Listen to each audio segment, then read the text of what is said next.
On this week's Vaticano, Pope Francis creates 20 new cardinals with a consistory and a festive mass in St. Peter's Basilica. This cardinal explains what the cardinals discussed behind closed doors in the days leading up to the ceremony and urges people to pray for the upcoming Synod. Also, we hear about the impact papal trips have been having on Asia, and this priest turns to food to touch the hearts of human trafficking victims. All this right now on Vaticano.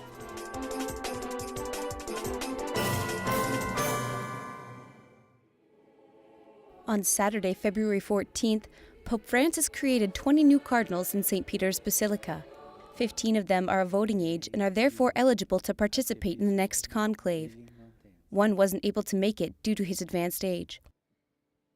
The ceremony follows 2 days of discussions among all the cardinals of the Church on how the Curia can be reformed, part of it being the financial reforms. The morning session was all about the finances, and the whole structure was explained to the cardinals very clearly. Cardinal Papal gave a wonderful expose of what it was about as far as the council is concerned. Cardinal Marx gave that one on the council. Cardinal Papal was on the secretariat.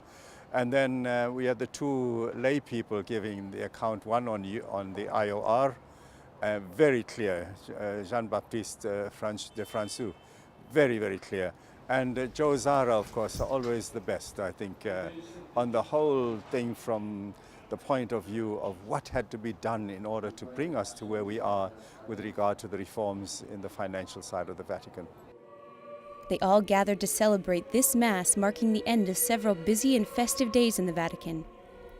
In his homily, Pope Francis reminded the cardinals of their task and their witness to charity. The cardinalate is certainly an honor, but it is not honorific. This we already know from the name, cardinal, which comes from the word cardo, a hinge. As such, it is not a kind of accessory, a decoration, like an honorary title. Rather, it is a pivot, a point of support and movement, essential for the life of the community. You are hinges and are incardinated in the Church of Rome, which presides over the entire assembly of charity. In the Church, all presiding flows from charity and must be exercised in charity and is ordered towards charity. Here, too, the Church of Rome exercises an exemplary role. Just as she presides in charity, so too each particular church is called, within its own sphere, to preside in charity.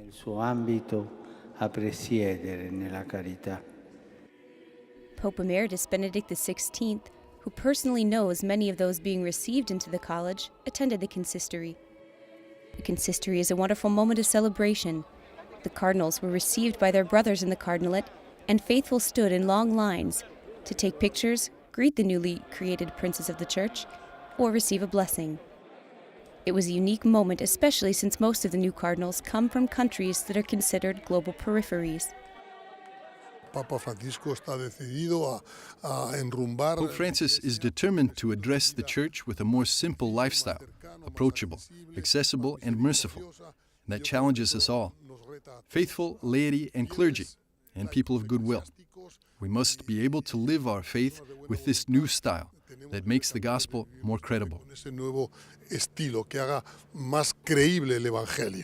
The Pope spoke about justice, charity, and also in the meeting of the consistory, he mentioned a concept that is very important these days, transparency. A transparent church that reflects Christ and reflects the gospel, that is what matters, to live and proclaim it. Each cardinal is assigned a titular church in Rome. Over the next few weeks, each one will solemnly take possession of them.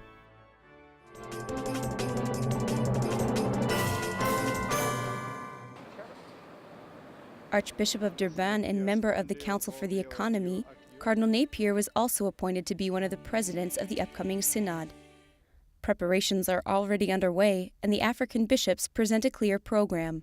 In our bishops' conference, we have looked at the questionnaire, and following my advice, the bishops decided that they would simplify the questionnaire and focus it around 5 areas which come out in the final document. The question of preparation and accompaniment of marriage, and not just talking about preparation for the wedding day, but the whole catechetical program from the time of confirmation through till marriage. The accompaniment then for the first 4 or 5 years, having couples in the parish accompanying the newly married couple. The next one is the whole area of when marriage breaks down, what do you do? What kind of ministry do you have? So our questions are going to be based on that. They're the second lot. The third one is the whole thing about cohabitation. Many couples are living together before they come forward. What is it that's making them do that? What difference does getting married make to them? All these kinds of questions, we've got to find out what the cause of it is. The fourth one is the question of when a marriage breaks down, how accessible are the tribunals for getting that marriage investigated and declared null and void if that was the case. And the fifth one is extraordinary situations that some families have to live in, namely single parents, where child-headed households, etc., and other issues. Napier wants to lay emphasis on the positive message of the Church and families that are intact. We've got to emphasize that we've got good marriages, we've got good families. Let's be positive first and foremost. Secondly, how can we ensure that the next generation is also going to have good families and good marriages? So the preparation and the accompaniment are 2 things that we've really concentrated on. A recent initiative by the Society for Eucharistic Adoration for the 2015 Synod was warmly greeted by the Cardinal. He's already introduced the idea to bishops across Africa. This idea of adoration, Eucharistic adoration, one of the best, I think. I immediately said, look, there's no point asking me to try and get support for the idea in Africa. Let's give it to the organization that covers the African Church, SECAM, the Symposium for Episcopal Conferences of Africa and Madagascar, and which was done. And immediately it got into the standing committee meeting, and I know the Archbishop of Accra in Ghana was one of the first ones to say, this is going straight into my diocese. It was very encouraging to hear that. The highly anticipated Synod is well prepared materially and spiritually.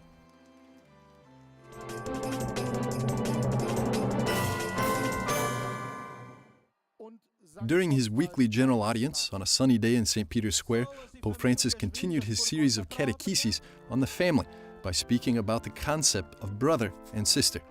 Queridos hermanos y hermanas, Dear brothers and sisters, we continue with the theme of the family. And today we speak concretely about siblings. Fraternity was an essential value in the people of Israel. The rupture, however, opens a deep chasm in man. The question of God to Cain, "Where is your brother?" does not cease to resonate throughout history. It is within the family where we learn to open ourselves to others, to grow in freedom and peace, this being the first fraternal coexistence which is proposed as an ideal for any relationship within society and between peoples. With Jesus, this bond of brotherhood expands to overcome any difference of nation, language, culture, or religion. What greater compliment could there be than to say, "He is like a brother to me"? Without this value, the freedom and equality achieved by many people becomes individualism and conformity. How bright this virtue is when the family has a weaker brother or sister, and the others care for them with such affection. Christians also look in this way to the poor, to the little ones, allowing the brother or sister to touch our hearts as Jesus taught us. dejando que el hermano toque nuestro corazón como nos enseñó Jesús. Welcome back. You're watching Vaticano.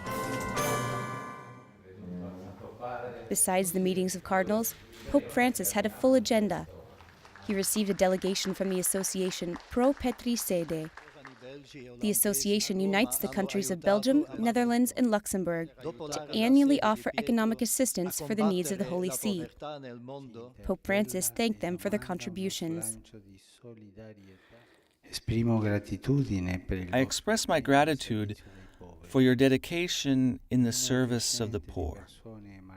The growing number of marginalized people who live in precarious situations is an appeal to us to show signs of solidarity in giving them material and spiritual support, which they truly need. At the same time, we have a lot to receive from the poor. In view of their difficulties, they are oftentimes witnesses of the existential values, family values, and they are capable of sharing with those who are even poorer some joy. That is what I have witnessed also in my recent trip to Asia. During his Angelus address, Pope Francis explained how the sacrament of penance cures all faithful of the leprosy of sin. This happens every time we receive a sacrament of faith. The Lord Jesus touches us and gives us His grace. In this case, we think especially of the sacrament of reconciliation that heals us from the leprosy of sin. Yet once again, the Gospel shows us what God does in the face of our evil. God does not come to give us a lecture on pain. He does not even come to eliminate suffering and death from the world. He comes rather to take upon Himself the weight of our human condition, to bring it to the end, to free us in a radical and definitive way. This is how Christ fights the evil and sufferings of the world, by taking it upon Himself and overcoming it with the strength of the mercy of God. After the Angelus, he sent greetings to the Far East, where on Thursday, February 19th, the Lunar New Year is celebrated.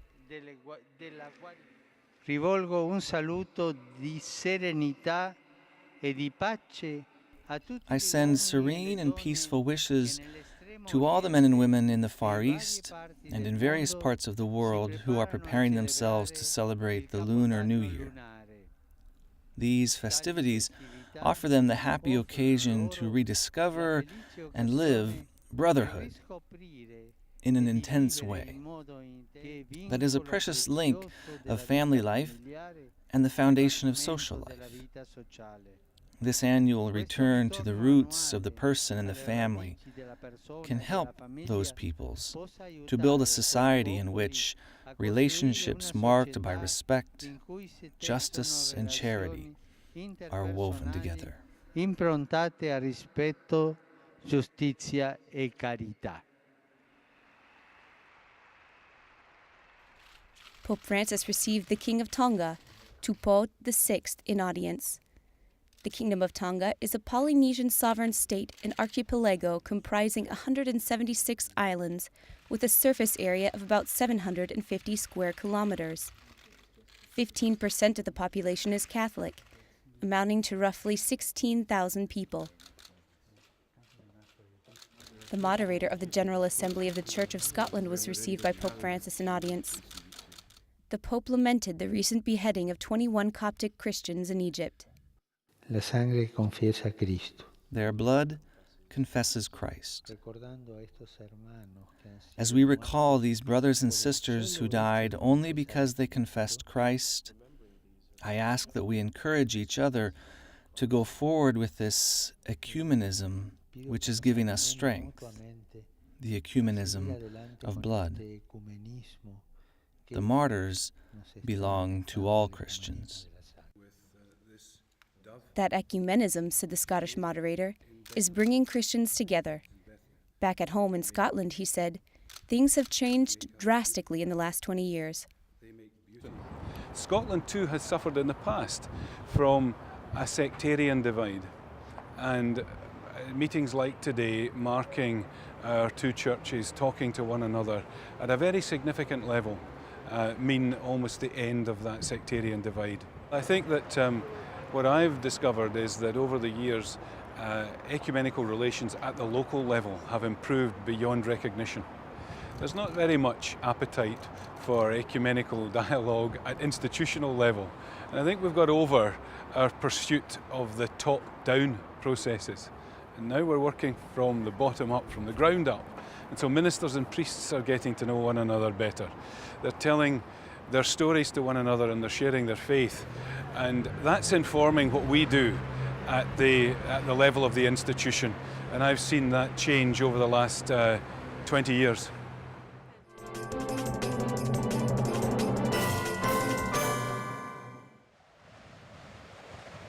The Syrian winter is hard. It's even harder when the basic necessities are lacking, particularly for the nation's refugees. The situation becomes worse since we're constantly making steps backwards. That means there's 1 hour of light and electricity during the whole day and 1 hour of having running water. Sometimes there is no water. Food is scarce. In this hard winter there's no gas, nothing to heat. The children and the elderly are there just with blankets. There is no TV or anything like that. The country is hobbling through a critical time. For some, only the church can give a helping hand. In this moment, the church has become a place where people are being helped, a place of solidarity. The church became a huge caritas, who does not give only lectures, teaches morals and praise, but gives concrete help.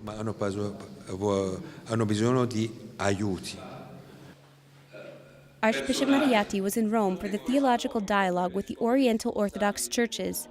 But he took the time to attend this screening of the film Syria's Christian Exodus at Rome's Pontifical Oriental Institute.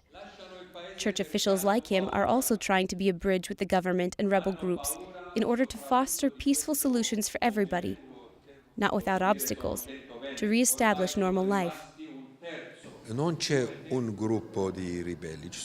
There is not only one group of rebels, there are many, many groups, and that does not help in starting a dialogue.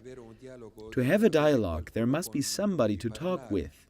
But I think the rebels are organizing themselves now, step by step, to have one representative, to have one person that can speak in all of their name. In truth, that is our dream, our wish, something that we seek with all our hearts. Our voice seems to be a voice in the desert. Nobody can help us now, not even one step.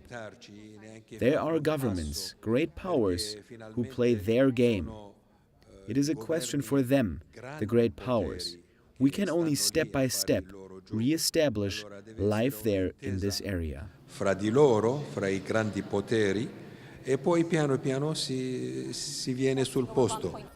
The number of Armenian Catholics in Aleppo has reduced by nearly 70% in the Christian exodus over the last 3 years. Welcome back. This is Vaticano. The ripples created by Pope Francis's recent trip to Asia are still in motion. He finished his successful trip to Sri Lanka and the Philippines with a mass in which more than 6 million people participated. These incredible numbers show how much it means for Filipinos to be Catholic. If the providence put us to be a Catholic, the majority, Catholic in this part, in this area, it means that the providence is giving us a mission. This is a very interesting conscience, which sometimes the traditional countries, they are losing. Their roots, no more. Their past, they ignore. Their perspective, they don't know. In the Philippines, they have it. And this is very characteristic. This is why also when you go around and see 8, 9, 10 million Filipinos, never they will forget this feeling. Cardinal Filoni was at the Pope's side for nearly every step of the week-long journey. Pope Francis sees a bright future for the Church in Asia, and the Cardinal sees this vision through the Pope's trips first to South Korea, then to Sri Lanka, and finally to the Philippines. This was also the wish of Pope John Paul II saints today, when they said that the third millennium must be really a millennium in which we have to bring the gospel and giving this opportunity. I think this is an heritage now, Pope Francis, and I suppose is stressing also the same mind, the same vision. Even a trip to China could be a possibility in the future. China's so large, big country with big authority, not only economically speaking. I think slowly things could change. Not because we cannot, sometimes I used to say, we cannot grow only physically, meaning economically, no?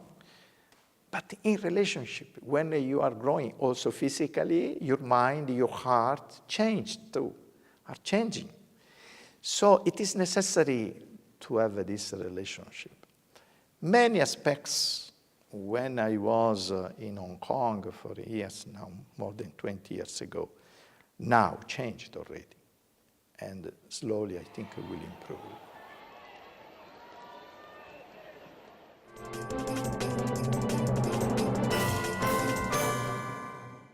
The first International Day of Prayer and Awareness Against Human Trafficking was celebrated worldwide on February the 8th. The U.S. Embassy to the Holy See took up the initiative with a friend and provided a meal for victims of human trafficking and domestic violence. This is actually going to be used for a shelter dedicated to women who were involved in human trafficking and their children. And so I'm actually just making a super simple pasta dish for them. I've got Chef Matteo here as well. He is one of the staff for one of the embassy officials. And so what we're doing is just making a little chicken, a little pasta, and some fresh greens. And I hope they like it. This initiative came about because I met the ambassador at the airport. We talked about having lunch together. And you know what? If you receive, you got to give. And that's exactly what we're doing, trying to give back. That's what the U.S. Embassy to the Holy See is all about, partnering together, church and state, really doing good things for people who need it the most. And you know what? The easiest way to do it, touching hearts and minds, go through the stomach. The event was initiated following the call of Francis to become active against cases of human trafficking. In the last, I would say, year and a half, we've seen Pope Francis take this issue and bring it to a new level. And there's such a coincidence with our administration and many other governments around the world that hopefully there is a real chance to do something to stop this scourge of slavery. It's a hidden scourge, but it is around us. And so if you open your eyes, you can do something and do something powerful. The ambassador praised Pope Francis' work against trafficking, looking forward to next September when he'll be in the U.S. and we'll have another big stage, Congress. Pope Francis magnifies issues in a very powerful way, and it makes people stand up and think again about what is their role in it, and whether it be trafficking, whether it be climate issues. I mean, he really has heightened the awareness of so many things. And on this particular trafficking issue, it needed to be done, and it's making a difference. It's not inconceivable that he would raise this particular issue. He will raise the issue of migration for sure. And they're related, obviously. He will deal with, no doubt, questions of inequality and marginalization of certain people, the whole question of exclusion of the elderly, of the disabled.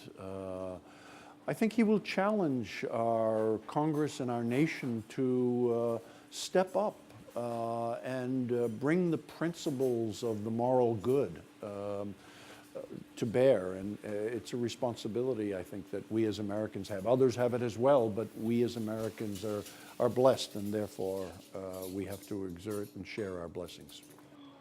The meal was taken to women being helped by the Daughters of Charity of St. Vincent de Paul.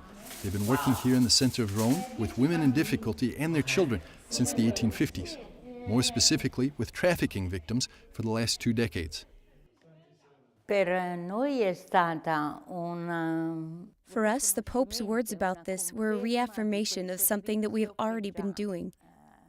Obviously, we have worked with trafficking victims since 1996, and this has helped us to understand the phenomenon better and to understand more how it has changed from then until today. We as a team often reflect on violence, and since violence is growing, we are trying to assist. The woman feels like a slave in a double way. Double because the partner does with her whatever he wants. But only once the violence also affects the children does the woman find the courage to take them and escape. The